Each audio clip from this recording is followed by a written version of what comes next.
Right to questions? Right to questions, yeah. Oh, well, right to questions, okay. Sorry, no prepared statement or anything. We're gonna play a football game. Ready for about it. I like it. Yeah.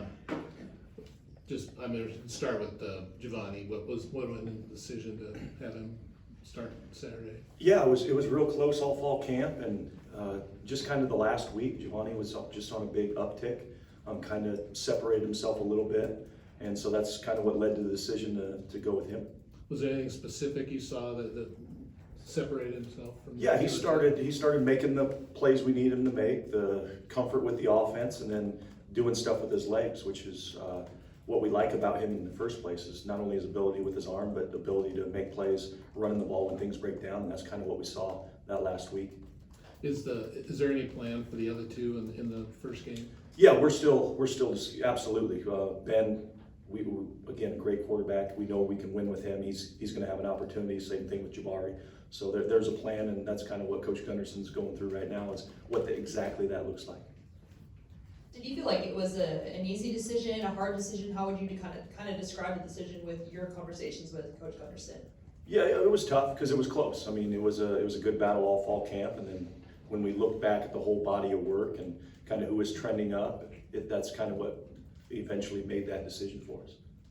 Looking ahead to Idaho State, just what about them as an FCS team? Are you guys prepping for? Obviously, they led the FCS in passing yards per game last year. Yeah. How do you game plan for that? Yeah, offensively, they spread you out. They do a lot of good stuff in the pass game that can cause problems. Defensively, they got a unique defense, that 3 high safety. So it's going to be unique and something that can stress a defense and an offense. So we got to be ready to play. And I got a tremendous amount of respect for the Big Sky Conference and that level. There's tons of good players down there. We played against them. I kind of grew up in the Big Sky when my dad was at Idaho, so tremendous amount of respect for that conference and the teams in it. Saturday's going to be your first game as a head coach. How would you compare that to, say, your first game at Reese as a player? I'll probably be able to answer that after the game, but just excited. I mean, anytime the season starts, no matter what position I'm in, it's just excited to get out there and go and finally play and watch the guys fly around. How does your game day routine change? I mean, Or your personal one? I think it's be pretty much the same. I mean, from linebacker coach or coordinator to now head coach, it's just constantly reviewing and going through in my head situations that are going to come up. And so that's kind of how I prepare for a game. Is really I'm real quiet and thinking a lot. Are you a pregame speech guy? I'm not. I don't think that has any impact on the game. Say something quick and let them go. In addition to quarterback, we were talking to Coach last week. He said it was a very close competition at cornerback. What did you see there that made the difference in the decision you made today with Andre at that other spot? Yeah, it's consistency throughout.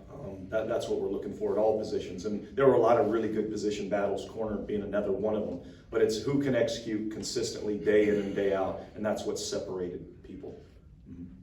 Trent, on that same note, at right tackle and right guard, what did you guys just like that Grant and Tyler have done to kind of win those jobs?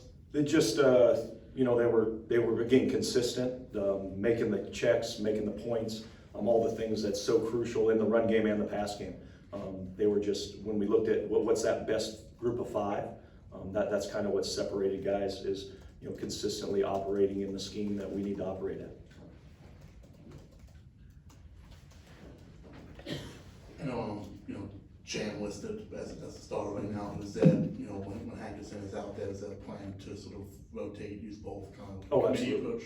Yeah, Saladin's going to get a bunch of carries as well. I mean, like the past, we're going to roll 3 backs in a game, and their ability to stay fresh, keep them healthy as the year goes on, and not overloading one guy taking those hits. So we feel great about all 3 of those guys, and Jake Reichel as well. He'll have a role in there as well. And Jan listed as a kick returner, just sort of using him in that role as well. Is that just giving him the ball as many opportunities as you can? Is he, you think he's going to handle that sort of added, role on a game-by-game basis? Yeah, anything we can do to get our best playmakers the ball, and that's another way we can have the opportunity for him to make an explosive play. So absolutely part of it. After watching camp, do you think he'll run the ball as much as Oregon State has the last few years? It's going to be really the kind of everything's built off the run game. So yeah, I think very similar to how we've approached it in the past. Is the pass game, the run action with the pass behind it it's all built off of a great run game. So that's going to be a huge emphasis for us, not only this week but as the season moves forward. The in-helmet communication, is that strictly Gundy and Keith to the players on the field, or do you have is in your headset as well? It'll be Gundy to the quarterback. You can only have one on the field at a time, and so it'll be the quarterback on offense, and then you got one. It won't change much on defense. You're still going to have to signal. You don't huddle anymore, so not much change on defense. But Keith will talk to that guy on there, and it'll be more reminders. Hey, remind people this. And Keith has a great experience from the NFL using that system. Will it take much to get used to? Did you have enough time to work with it? Yeah, we worked with the quarterbacks the last 2 to 3 weeks of camp and in the last 2 scrimmages, so it went real well. And you know, the punting game, all through August, it seemed when they were out there working, unbelievable. I mean, really, really some booming kicks. Are you confident in that entire aspect of your game? Yes, yeah, I think both punter and kicker on special teams. Everett was extremely consistent from deep. I think that'll be a huge advantage for us to be able to put points on the board when maybe we couldn't in the past. So I'm really impressed with what both the punters and kickers have done in fall camp. Obviously saw Dean listed as a third back. When we talked to Coach Ford, he said he's still iffy on the 2 freshmen with their role on third down in terms of pass pro. Just where has he grown to really take that third spot? Yeah, he's one of the best athletes we have on the team.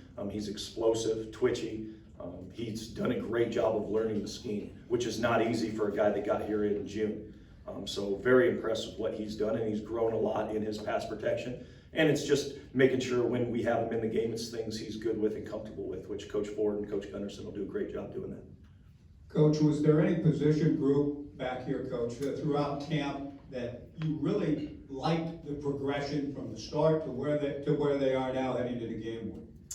Yeah, I mean, there's a number, but I would say the defensive line on defense, I thought they really started to come on as fall camp went on.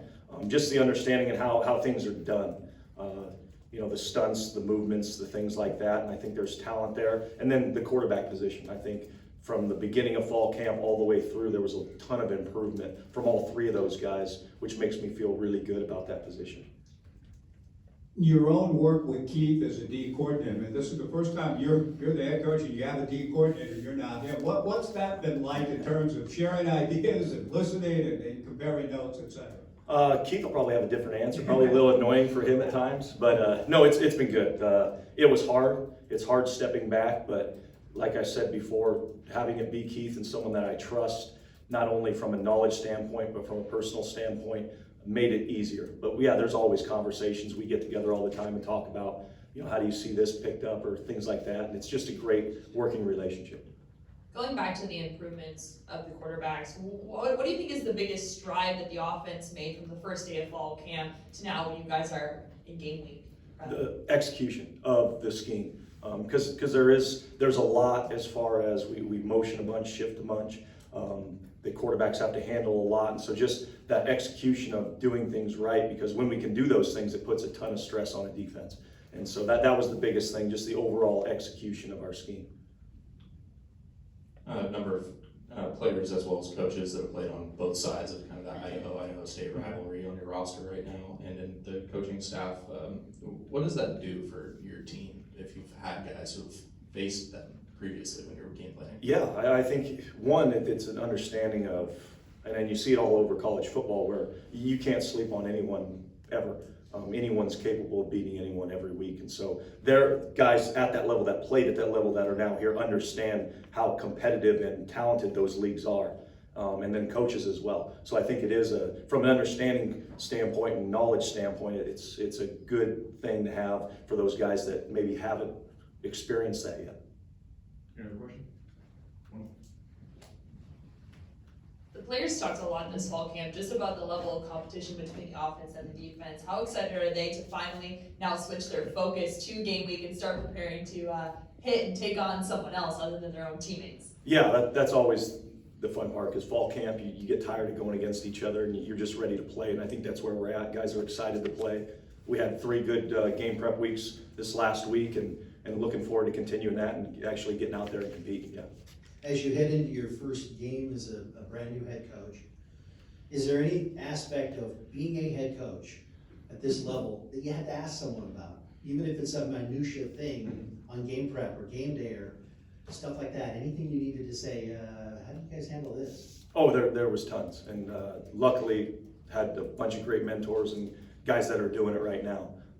You know, Brent Brennan being one at Arizona, he's kind of done what I did. Where first year, what was the first year like? What were some of the obstacles or things you had to learn? So there's been, you know, Mike Riley's been out of practice. So there's just been a ton of guys that I've gotten a lot of feedback from and asked questions about, because it is new for me.